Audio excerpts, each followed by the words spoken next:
Boleh. Kalau sholat pun lebih baik, kalau sholat HP itu jangan nempel dengan tubuh kita. Usahakan. Ketika sholat, ini kan kita di zaman per-HP-an sudah biasa. Ini beneran serius, terutama bapak-bapak yang kalau kerja di luar, di kantor atau di mana lah ya. Kalau sholat, HP jangan nempel di badan kita. Upayakan apa yang, maaf ya, di badan kita ini keluarkan semuanya. Karena kita mau bermunajat menghadap Allah Azza wa Jalla. HP kita tidak tahu isinya adalah gibahan dengan WA-an. Nah ya, atau apalah konten-konten yang tidak baik, atau isinya apa, maka nempel dengan ketika kita beribadah. Terus bagaimana? Taruh di depan. Ya, kalau takut kasih rantai. Nah, sama. Uang kalau misalkan itu maaf ya, kotor atau apalah ya, sejogianya kita taruh. Makanya ya Allah, saya merenungkan gitu ya. Ingat almarhum kakek. Kalau sholat di zaman dulu kan belum ada HP gitu ya. Itu menanggalkan semua keduniawian. Pakai baju khusus. Ya, walaupun ya nggak bagus, khusus buat sholat. Sarung khusus. Sebelum sholat, sebelum wudhu pasti pipis dulu, cebok.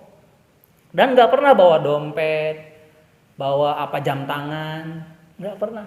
Inilah hebatnya orang-orang dulu masih terjaga. Kita sekarang sudah terbiasa.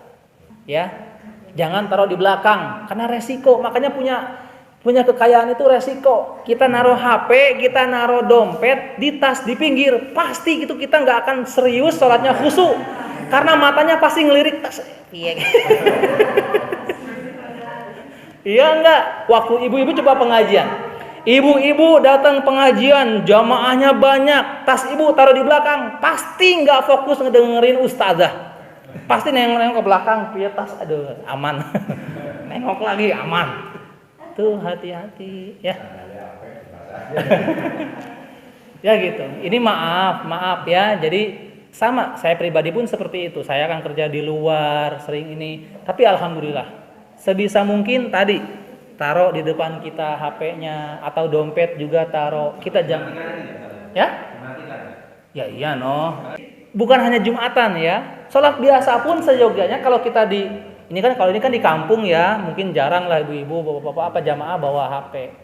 Nah itu resikonya kalau di kota atau di masjid pinggir jalan. Paling bijak imam itu ngasih tahu dulu yang punya bawa HP tolong di silent ya, kayak gitu, itu lebih bijak ya.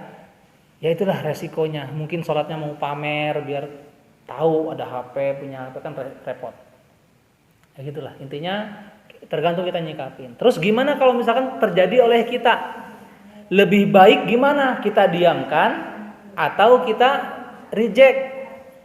Kalau itu akan mengganggu kemaslahatan banyak, lebih baik di reject. Kita batalkan sholat kita, ambil HP, matikan, taruh. Kita terlambat, nggak apa-apa. Ya, kenapa kok bisa seperti ini? Rasulullah SAW ketika menjadi imam, terdengar ada suara tangisan anak bayi, ibunya nggak berani buat ngambil anaknya, malah dipercepat sholatnya. Lihat, dipercepat gerakan sholat, bacaannya diringkas, gerakannya dipercepat. Ketika itu Rasulullah SAW berdiri dan menyampaikan, anak siapakah tadi yang nangis dan sebagainya. Hendaklah ibunya membatalkan dan segera, istilahnya apa yang ngopeni atau apalah intinya gitu. Iya, intinya ambil anaknya karena biar tidak mengganggu yang lain. Coba rasanya gimana? Makanya jangan heran ada masjid yang mengantisipasi hal tersebut, akhirnya dengan kata-kata melarang anak-anak dilarang masuk karena akan gitulah. Ada yang masih seperti itu.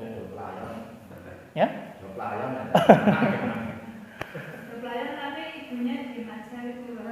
Nah itu karena sekarang kita posisinya gimana? Husnudzon, mungkin dia belum tahu ilmunya. Sekarang kalau kita udah tahu ilmunya, tadi kalau kita orang tuanya ambil bagaimana caranya biar tidak mengganggu yang lain. Ya, kalau bisa kita langsung lanjutkan sholat kita, lanjutkan sholat. Kalau tidak bisa karena rewel atau bagaimana, kita pulang saja. Satu, kita sudah kena dapat pahala berjamaah. niatnya sudah dapet, prakteknya sudah dapet, selesai. Tidak mengganggu kekhusyuan yang lain. Gitu loh ya. Nah, ini salah satu sikap. Makanya penting kita kalau HP saja, jangankan anak, HP batalkan sholat kita. Set batal, ambil, lupa tadi. Matikan, taruh takbiratul ihram lagi. Selesai. Itu lebih bijak daripada kita diam-diam atau langsung ke kantong. Wah. Ya sholat kita enggak khusyuk itu. Iya enggak? Udah mikir dunia. Mau batalin nanggung tahiyat akhir. Ya resiko, kenapa enggak? Ya kan gitu, bukan ada seperti itu. Jujur saja. Ya maaf. Jadi tergantung ya seperti itu. Wallahu a'lam. Rabbi zidna ilman warzuqna fahma.